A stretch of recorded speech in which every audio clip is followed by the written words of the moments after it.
Welcome to Literature by Arakam. Today we'll start with an essay named Self Reliance by Ralph Waldo Emerson. We'll start with the writer's introduction. He was born in 1803 and died in 1882. He was an American essayist, lecturer, philosopher, and poet. He led the Transcendentalist movement of 19th century.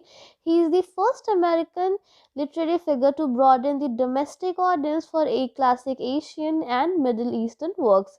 He was introduced to Indian philosophy through works of a French philosopher named Victor Cousin. We'll start with theme of essay. Emerson instructs his listeners to examine his relationship with nature, God, and to trust his own judgment above all others. The essay has three major divisions: importance of self-reliance and the individual, self-reliance and society. Now we'll move to essay summary. The essay opens with a call to believe in true self. Emerson points to one's infancy as the model to be followed, in that he encourages the development of spirit of independence and non-conformity. To Emerson, an individual's personal growth is reliant upon losing one's tendency towards conformity. Okay, society is seen as having negative impact on growth of an individual spirit, whereas solitude encourages their growth.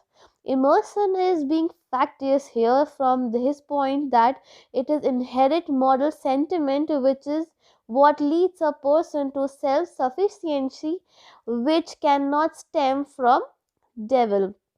Unqualified trust in emotions may lead to contradictions such as emotion change, but Emerson accounts for this, calling life a process that is organic, thus containing contradictions.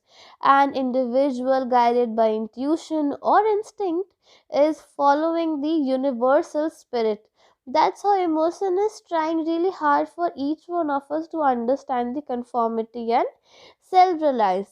From a formal religious perspective, Emerson looks at every individual as a potential reincarnation for the Word, while up to the point only Christ was regarded as such. This supports the concept of living in and for the present, free from the need to refer to the past or worry about the future. Both are toxic to the human condition and should be best avoided. Plato, Milton, and Moses are cited as exemplars of individuals who are respected for being willing to speak their own minds. They didn't lean on the work of those who came before them. Emerson argues that people rarely follow course of action, rather devalue their own thoughts simply because it's their own. Emotion suggests directing oneself towards youth, where conformity has not yet taken over. At the earliest stages of life, societal norms do not suppress desires to act independently and irresponsible, allowing decisions based on personal thought. As individuals age, society widely encourages the individual to seek the approval of others, to act in accordance with traditions and be concerned with the reputation, which is actually at some point not good.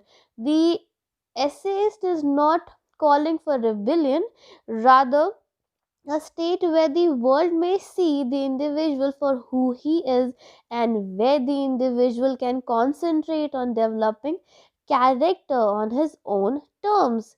In addition to the restrictions of conformity leveled upon individuals by society, there are negative consequences of desire to live up to or be consistent only in present. We must strive to live only in present. It doesn't matter if it leads to individual being misunderstood. According to Emerson, such a person would be a good company, as he includes Jesus, Luther, Copernicus, Pythagoras, Newton, and Galileo among the misunderstood. Being misunderstood is an essential component of being self reliant and wise of spirit. As said, to be a to be great is to be misunderstood. Like Galileo, all were very much misunderstood by others, but they prove themselves. So, truths are within the person and must be found there rather than through adherence to formal religion as a way of increasing spirituality.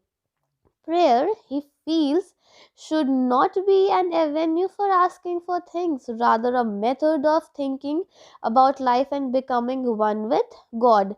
Individuals must follow that what they believe to be right without regard to the opinions of others. And nothing will come too late or too early. No angels are there, but our own deeds are angels to believe on our action, as conformity is a game played by society. Lastly, emotion wants all of us to question ourselves and rely on what society is doing. Now we'll go for the conformity conclusion with self reliance. People often choose to conform to society rather than to pursue personal desires because it is often easier to follow the path others have made already rather than forging a new one. This tendency to conform occurs in small groups or in society as a whole and may result to subtle unconscious influences or from direct or overt social pressure. Conformity can occur in the presence of others, and when an individual is alone, being self reliant is the key. For example, people tend to follow social norms when eating or when watching television, even if alone. That's how I end my lecture on self reliance. If you have any question, do let me know in the comment section below. Till then, like, subscribe, and share to my channel Literature by Arika. Thank you so much.